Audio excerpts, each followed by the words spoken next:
NR Congress BJP அரசு முடிவு செய்துள்ள புதிய மதுபான கொள்கையை கைவிட வேண்டும். புதிய மதுபான தொழிற்சாலைக்கு அனுமதி அளிக்க வேண்டாம் என வலியுறுத்தி இந்திய கம்யூனிஸ்ட் கட்சி சார்பில் மாபெரும் ஆர்ப்பாட்டம் நடைபெற்றது. 18/2/2025 செவ்வாய்க்கிழமை காலை 11 மணி அளவில் கலால் துறை அலுவலகம் எதிரில் நடைபெற்றது. புதுச்சேரி என்ஆர் காங்கிரஸ் பிஜேபி கூட்டணி அரசு அமைச்சரவை கூட்டத்தில் புதிய மதுபான கொள்கைக்கான முடிவை எடுத்துள்ளது.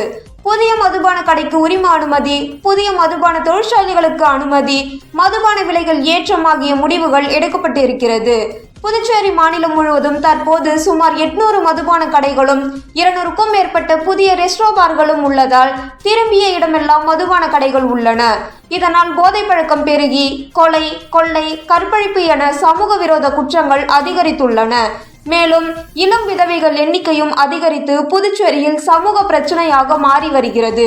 எனவே புதுச்சேரி மாநில சமுதாயத்திற்கு பெரும் கேடு விளைவிக்கின்ற புதிய மதுபான கொள்கையை பிஜேபி என்ஆர்எஸ் காங்கிரஸ் அரசு கைவிட வேண்டும் என்பதை வலியுறுத்தி கோஷங்கள் எழுப்பப்பட்டது.